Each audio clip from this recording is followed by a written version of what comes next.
Bonjour à tous. Alors je suis super heureuse de vous retrouver pour cette nouvelle vidéo. J'espère que vous allez bien.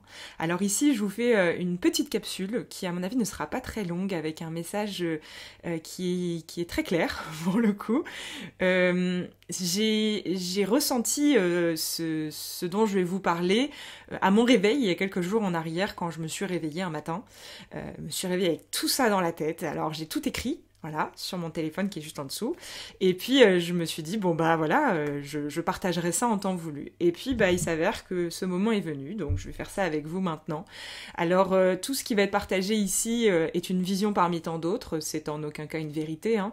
Ici l'intention de tous ces partages sur cette chaîne, j'espère que vous commencez à le saisir, c'est pas de dire qu'il y en a qui ont raison et d'autres qui ont tort, c'est d'exprimer des facettes d'une réalité telle qu'on peut être amené à la percevoir de mille et une manières. Et c'est justement ces mille et une manières qui font la richesse de cette humanité. C'est une proposition parmi tant d'autres. Voilà. Et dans l'une des propositions parmi tant d'autres aujourd'hui, alors je sais qu'elle va pas plaire à tout le monde cette proposition, mais c'est pas grave. Ici, il m'a été demandé de vous parler de certains faits.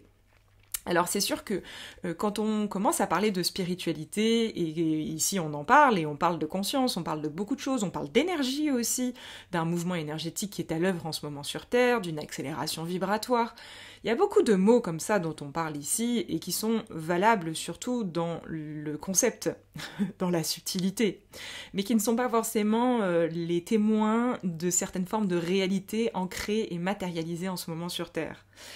J'essaye de m'expliquer un petit peu. J'essaye de vous dire ici, à travers peut-être des mots un peu compliqués, qu'il y a une différence fondamentale entre un discours et une réalité. Et que parfois, il y a des mouvements énergétiques qui sont là, qui sont présents et qui ne sont pas niés, mais qui ont besoin d'un peu plus de temps pour s'installer durablement, profondément, à l'intérieur des êtres, pour ces êtres puissent être à même de manifester cette nouvelle réalité dans la forme. Nouvelle réalité qu'on appelle ici nouveau monde ou avènement d'un nouveau paradigme. Très bien. Ici, j'entends beaucoup de personnes qui prêchent des paroles du genre « le nouveau monde va voir le jour demain », etc., etc. Et que ce serait peut-être qu'une histoire de dizaines d'années ou de 2 à 3 ans comme ça, et puis hop, d'un seul coup, le nouveau paradigme va éclore de lui-même, et puis ça va être génial. Et je vois que ça crée beaucoup d'attentes chez pas mal d'entre nous, puisque on se dit, bah oui, évidemment, on préférerait vivre dans un monde où l'amour, l'entraide, la joie et la compassion seraient des valeurs partagées par tous. Bon, ce n'est pas encore le cas. Ici, pour éviter de se perdre, dans ma vie, il m'a été proposé de nombreuses fois de revenir à des faits. Et c'est justement ce que va proposer cette vidéo. Alors je suis désolée, les faits ne sont pas très sympas. C'est d'ailleurs pour ça, à mon avis, qu'on n'y revient pas souvent. Et qu'on préfère tout simplement imaginer que ça n'existe pas, ou peut-être se déconnecter de tout ça. Revenir à des faits, ici je vais parler un peu du nouveau monde, donc je vais parler de faits mondiaux.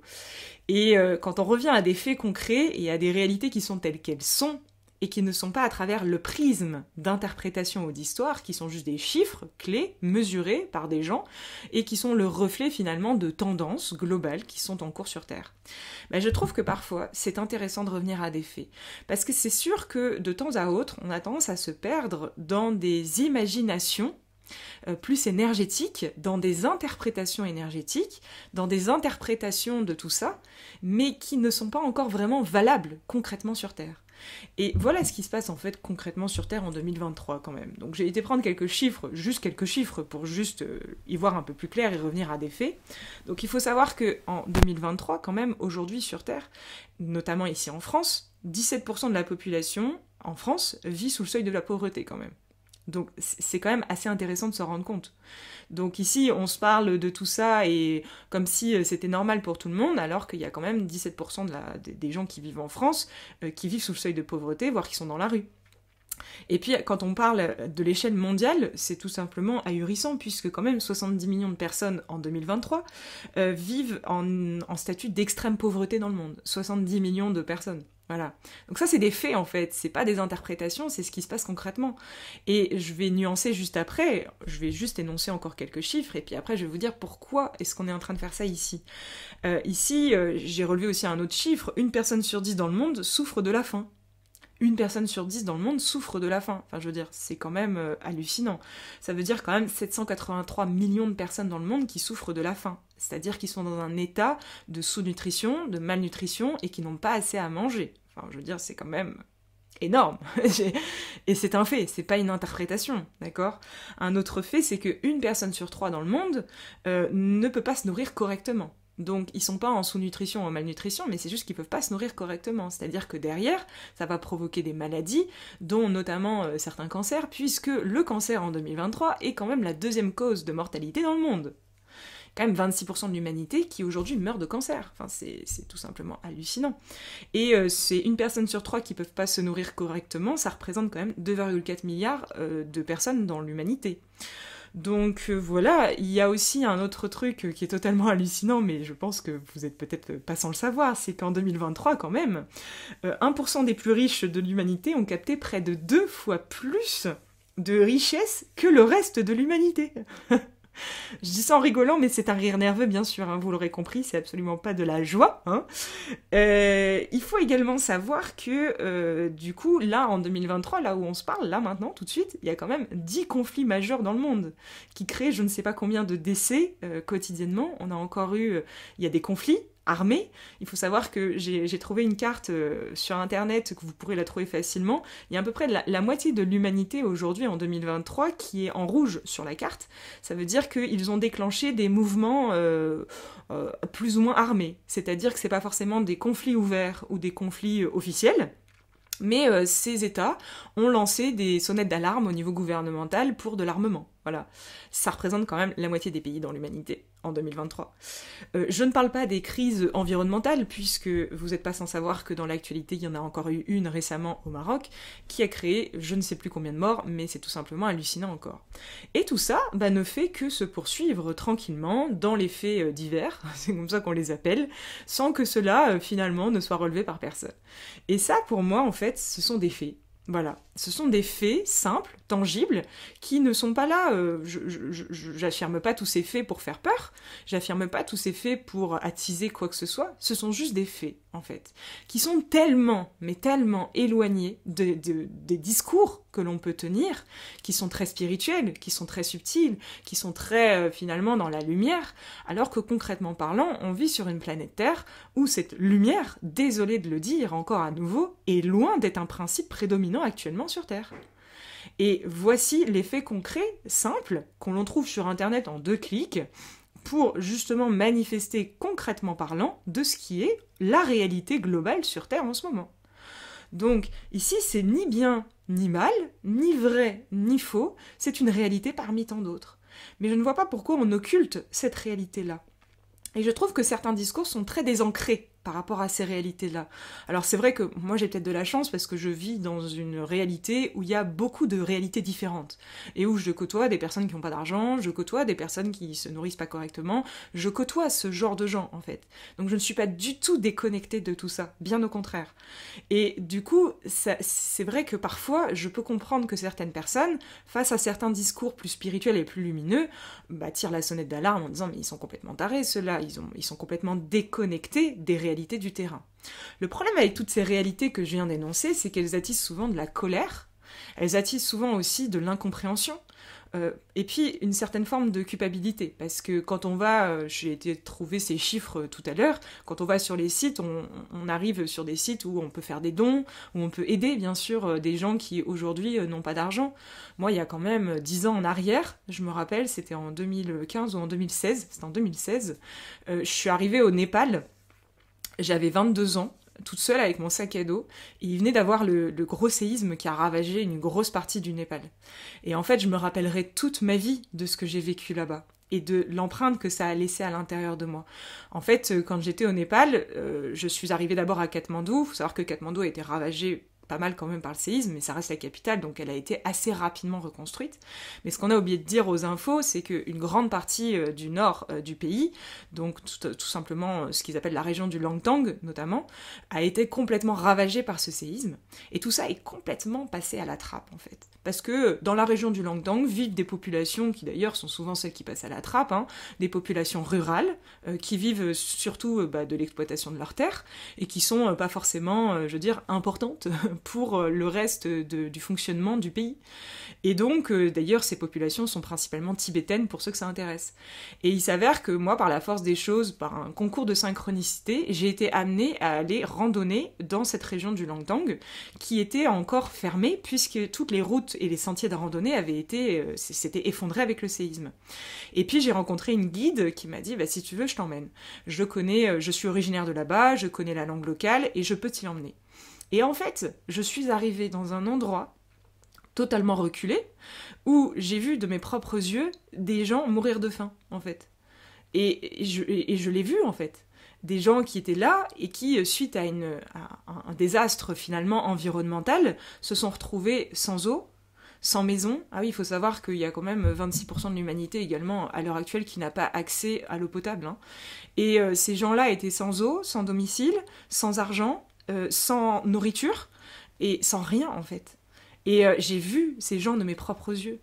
Et la seule chose que j'ai vue, et ça m'a totalement bouleversée aussi, c'est les seules personnes que j'ai croisées occidentales, entre guillemets, qui étaient là, parce qu'il n'y avait plus personne qui était là, ils avaient complètement été laissés pour compte, on n'en a même pas entendu parler aux infos.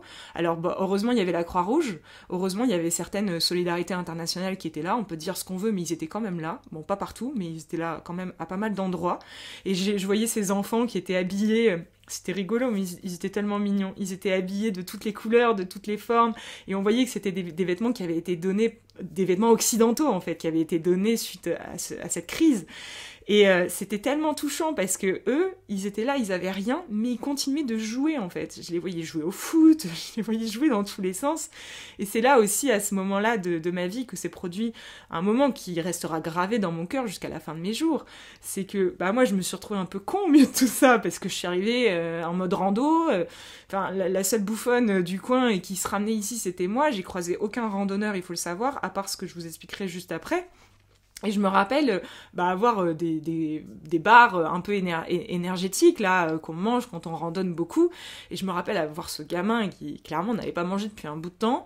Et il était là, il était trop mignon. Donc je sors cette petite barre et je lui donne. Je lui dis tiens prends, c'est pour toi. Et puis il me regarde, et il me parle pas, hein, mais il me regarde, il plonge ses yeux dans mes yeux, il prend la barre, il la coupe en deux, il me donne la moitié. Il me dit rien, il me redonne la moitié. Ensuite, il avait autour de lui 5 ou 6 copains, il coupe la barre en 5 ou 6, il lui restait rien pour lui, il a tout donné à tout le monde. Voilà. Et ça, c'est quelque chose que j'ai vécu.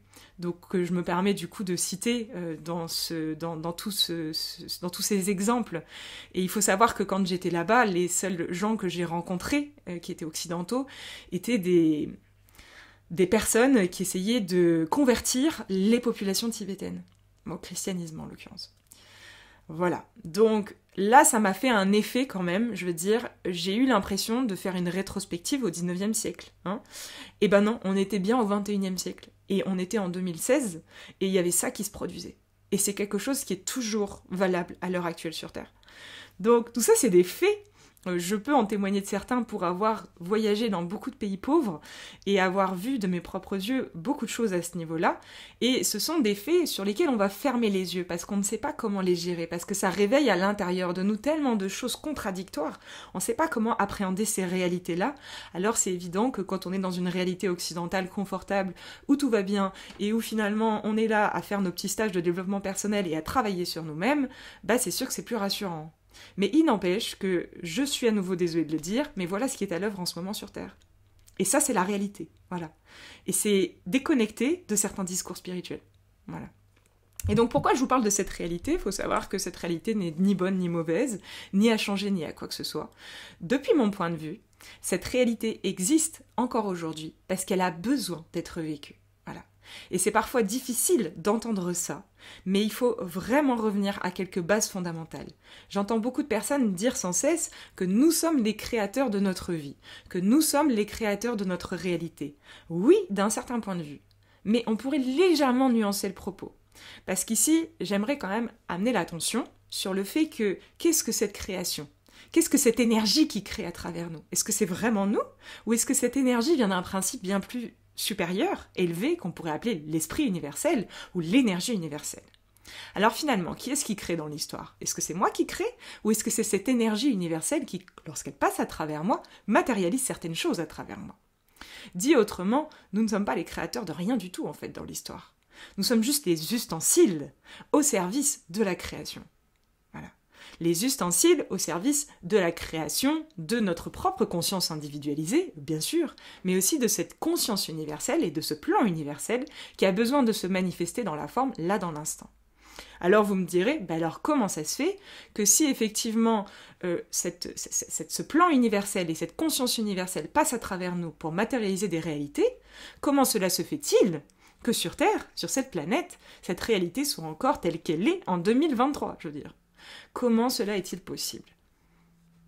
Il faut savoir, et je l'ai déjà dit dans la précédente vidéo que j'ai fait, donc le live que j'ai fait récemment, que je vous conseille à tous de visionner sur la fin d'une civilisation, j'ai quand même dit ici un truc hyper important à retenir, c'est que quand cette énergie passe à travers nous, et cet esprit universel, et cette pureté infinie qui est vraiment un courant d'amour, quand ce courant d'amour passe à travers nous, le problème ici, c'est qu'il va rencontrer des filtres. Il va rencontrer des filtres qui vont venir finalement comme ferait un kaléidoscope. Quand on va regarder, il y a des expériences comme ça. On projette une lumière sur je sais plus quoi là, et derrière ça produit un faisceau de lumière. C'est exactement la même chose. À chaque fois que vous projetez une lumière sur un obstacle, ça va venir déformer le faisceau derrière. Ça va venir l'interpréter, le déformer, et du coup matérialiser des réalités qui n'ont rien à voir avec la pureté de ce faisceau initial. Ça veut dire qu'ici, il n'y a que pure création qui est le reflet du pur plan d'amour, mais le problème c'est que ce pur plan d'amour ne peut pas correctement s'installer à travers nous, puisqu'il passe à travers des filtres qui viennent le déformer, le prismer, l'informer, le dévier. Très clairement, on parle de déviance aujourd'hui, on va utiliser cette énergie pour créer des choses qui n'ont rien à voir avec le plan initial, on va venir dévier, utiliser pour matérialiser quelque chose qui est complètement décousu et complètement hors sujet par rapport au plan initial. Alors ici, quand on commence à saisir ça et quand on commence à regarder les choses avec cet angle de vue-là, on se rend compte, depuis le début et depuis le point de départ, que vraiment le démarrage de tout ce processus, c'est la prise de conscience de ce filtre. Ces filtres. Puisqu'en fait, un filtre, c'est ce qui va s'appeler une facette de notre personnalité. Tous les filtres qui sont à l'intérieur de nous et qui vont venir du coup filtrer cette lumière sont des facettes de notre personnalité. Ça veut dire qu'ici, la réalité telle qu'elle est sur Terre en ce moment n'est pas le reflet de la vérité, c'est le reflet de certains filtres qui sont bien sûr des illusions de la réalité, mais qui ont besoin illusions de se manifester dans la forme pour pouvoir nous rappeler que nous ne sommes pas ça.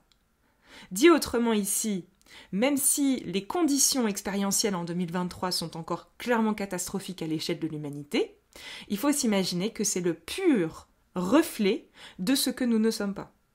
De ces espaces à l'intérieur de nous qui filtrent et qui déforment ce faisceau de lumière pure, énergie et pur amour, et qui viennent finalement participer à la matérialisation et à la création de ce monde tel qu'il est aujourd'hui. Dit autrement, vouloir changer ce monde, c'est regarder quelque part au mauvais endroit, puisque ce monde n'est créé que parce que cette lumière vient s'appuyer et vient tout simplement former une réalité illusoire et erronée en passant à travers nos filtres. Donc ce qu'il faut regarder, c'est pas la réalité, c'est pas les faits, mais c'est la manière dont c'est interprété à travers moi. Donc ici, dans cette vidéo, je vous parle des faits pour vous faire un espèce de « Ouf, ah oui, c'est vrai, c'est quand même ça les faits sur Terre ».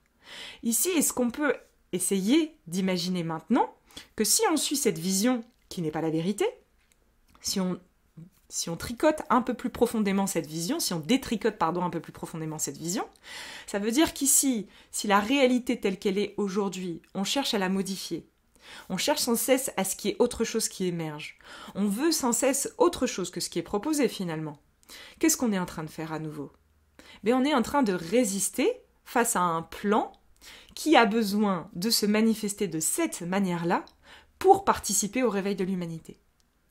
Si, pour réveiller les gens sur Terre, il fallait mettre de la lumière, ça ferait longtemps que ça serait le cas. Quel est le but du jeu? Quelles sont les règles de l'incarnation sur Terre? Je les rappelle encore. L'une des règles importantes de l'incarnation, c'est la règle de la dualité, de la séparation. Ici, on comprend quelque chose en faisant l'expérience de son inverse. Ça veut dire qu'ici, on comprend ce que c'est que se réveiller en venant s'endormir. On comprend ce qui est faux en étant face au vrai. On comprend ce qui est vrai, en étant face au faux, etc., etc. Ce que je veux dire par là, c'est que c'est important de se rappeler que du coup, si cette réalité planétaire en 2023 et si ces faits planétaires sont tels qu'ils sont en 2023, ce n'est pas pour rien. Cela sert un plan plus profond, un plan de lumière. Pourquoi voudriez-vous que d'un seul coup un nouveau monde émerge basé sur l'amour, la compassion et la justesse, alors que ce n'est pas le reflet de la majorité des êtres incarnés en ce moment sur Terre? Il y a à l'intérieur de beaucoup d'êtres sur Terre, je dirais quasiment tous, de nombreux filtres, conscients et inconscients, qui sont toujours à l'œuvre à travers eux et elles. Comment voudriez-vous participer au plan d'amour et d'expansion de l'univers si vous ne vous en rendez pas compte? Donc voilà ce que nous sommes en train de vivre sur Terre en ce moment. Et voilà pourquoi cette transition planétaire ne sera pas forcément une transition qui durera que 10 ans. Ça sera peut-être une transition qui durera 100 ans, 200 ans, 300 ans, voire 400 ans. Ça durera le temps qu'il faudra pour permettre aux êtres de se révéler à eux-mêmes. Et c'est comme ça en fait. Et derrière, c'est un plan de lumière. C'est un plan d'amour. Parce que qu'est-ce que l'amour, le principe universel, souhaite au plus profond de son cœur? Si ce n'est que les manifestations de sa création se rendent compte à elles-mêmes de ce qu'elles sont, en faisant l'expérience de ce qu'elles ne sont pas. Et en venant projeter des réalités erronées, qui ne sont absolument pas le reflet de cette sagesse universelle, pour pouvoir se révéler à elles-mêmes. Imaginez maintenant être sur une planète où il n'y aurait pas toutes ces réalités et tous ces faits erronés. Comment voudriez-vous vous remettre en question? Comment voudriez-vous cheminer intérieurement s'il n'y avait jamais rien dans votre réalité qui viendrait vous déstabiliser, vous désorienter, vous faire tomber? Dit autrement, quels sont les enjeux pour cette année 2023 et les nombreuses années à venir? Ça sera toujours les mêmes enjeux. L'enjeu ici sur Terre, à présent, n'est pas de fuir les réalités, parce que je tiens à dire que les campagnes aujourd'hui sont des refuges pour plein de gens, mais demain ce seront de nouveaux centres urbains. Il y a de plus en plus à croire, et de par l'expansion du nombre d'habitants sur Terre, et de par une logique qui est factuelle et mathématique, qu'étant donné qu'il y aura de plus en plus d'habitants sur Terre, il va y avoir de moins en moins d'espaces qui seront préservés de la bêtise humaine, ou de l'ignorance humaine, ou du prisme humain pour parler de la même chose, du personnage humain, qui n'a rien à voir avec l'humain, d'ailleurs, au demeurant. Ça veut dire qu'ici, au plus on va avancer dans le temps, au plus il va y avoir une contraction au niveau des espaces. Déjà, la contraction, elle est spatio-temporelle, mais elle va littéralement se manifester dans la forme, c'est-à-dire qu'on va de plus en plus être les uns sur les autres. Il n'y aura plus d'espace où on est avec ses vaches et où on peut rien foutre et être tranquille et regarder les oiseaux qui chantent toute la journée. Et il n'y aura plus en fait tout ça. Ça va commencer à éclater tout ça. Parce qu'il va y avoir tellement plus de gens, il va y avoir tellement moins d'espace, il va y avoir tellement de catastrophes écologiques majeures. Nous ne sommes qu'aux prémices, dont certaines sont d'ailleurs créées par la main de l'homme, il faut quand même bien se le rappeler, et j'ai quand même fait une vidéo sur le réchauffement climatique pour légèrement inverser la vision également, parce que ça c'est encore du bullshit, mais ça c'est encore une autre histoire. Toujours est-il que tous ces phénomènes vont être mis bout à bout, il va y avoir de moins en moins d'espace vital sur Terre. Il faut vraiment se préparer à ça. C'est pas une illusion, c'est pas une idée. C'est un fait, en fait. C'est un fait concret et matériel. Soit on regarde cette réalité en face dès aujourd'hui, ici et maintenant, et du coup on apprend à faire la seule chose qui est demandée, c'est-à-dire à vivre, en étant en paix, avec les conditions qui sont proposées sur Terre, soit on continue à se fuir, et à fuir ces conditions en occultant la vision, en faisant comme si de rien, en prêchant certaines paroles de spirituels et en lisant des bouquins de certains maîtres ascensionnés soi-disant et en se recueillant toute sa vie dans tout ça et en ignorant finalement volontairement ou involontairement tout ce qui se passe sur Terre, toute la cruauté, la méchanceté, la violence, la sous-nutrition, la malnutrition, je veux dire la pauvreté, tout ce qui existe en ce moment sur Terre est là pour qu'on le regarde. Et même les êtres dits spirituels sont amenés à regarder ça. Parce qu'un être véritablement spirituel et véritablement éveillé est un être qui peut regarder toutes les dimensions qui lui sont proposées, y compris la dimension malnutrition, y compris la dimension pauvreté, y compris toutes les dimensions. Ce sont ces êtres-là dont on a besoin sur le terrain, d'ailleurs. Ce sont ces êtres-là qui sont les porteurs d'un espoir pour l'humanité.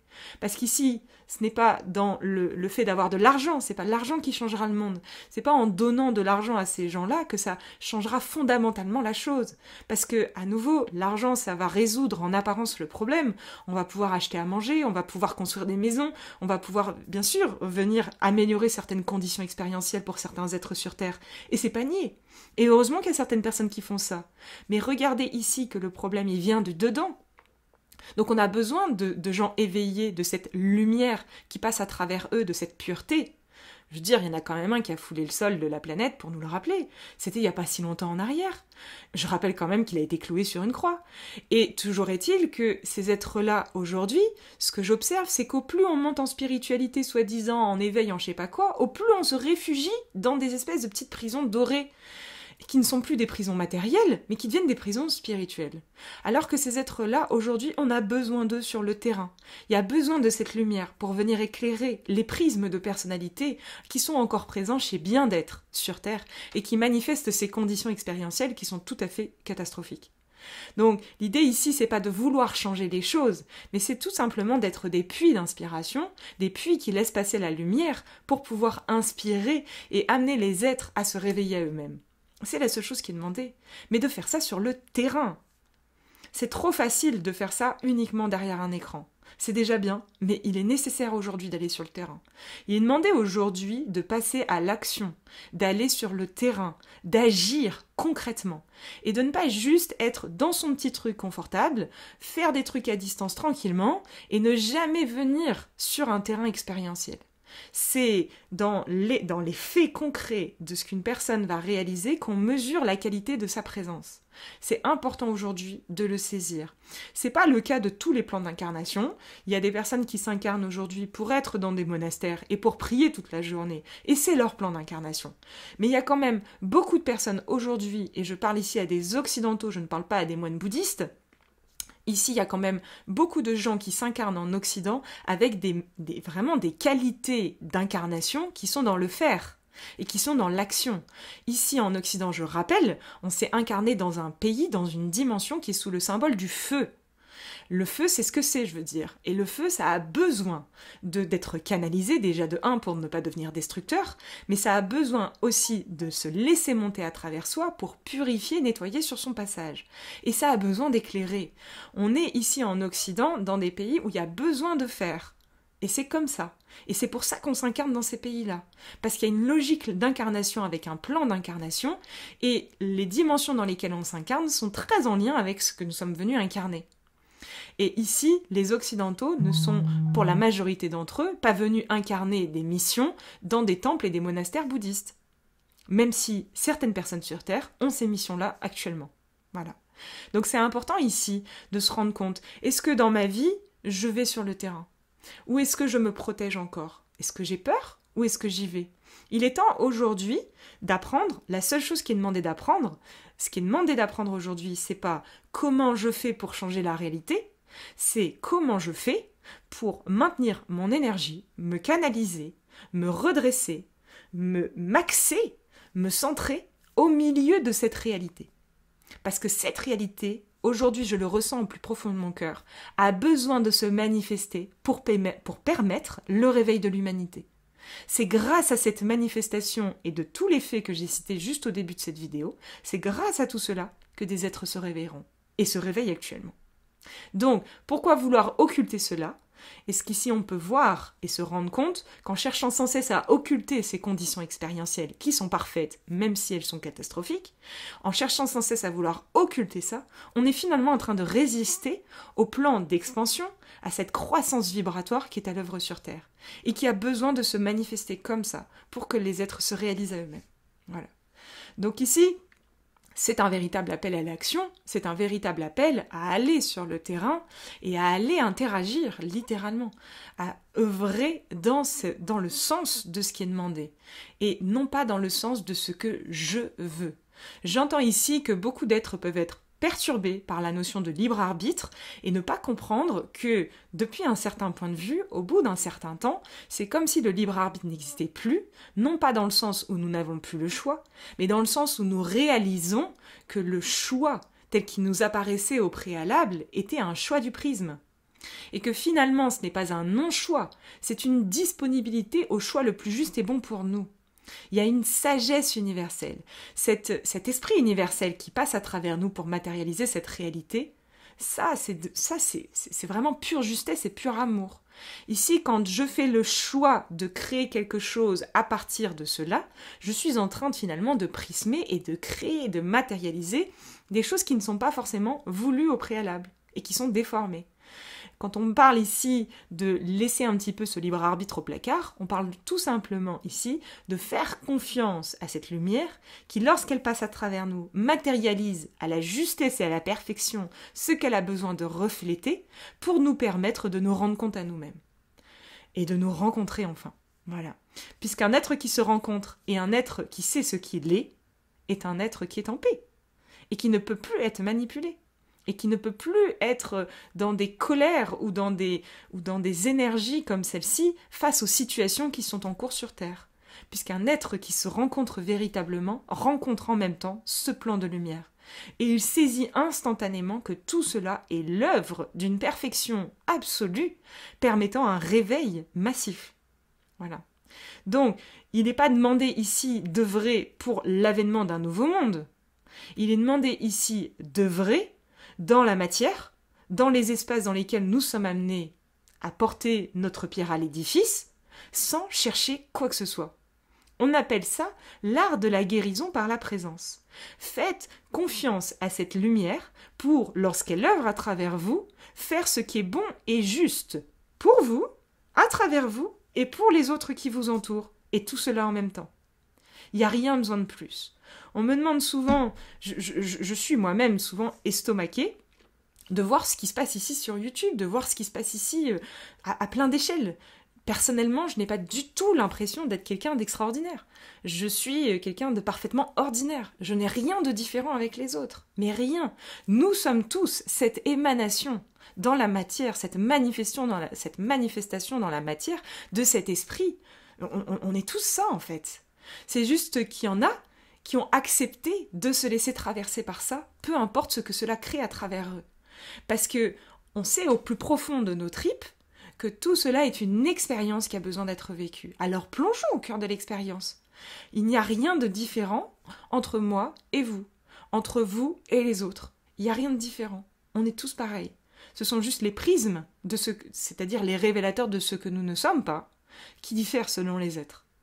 Mais je rappelle une dernière fois, il n'y a que des êtres sur Terre qui ont ce potentiel de lumière. Autre chose n'existe pas.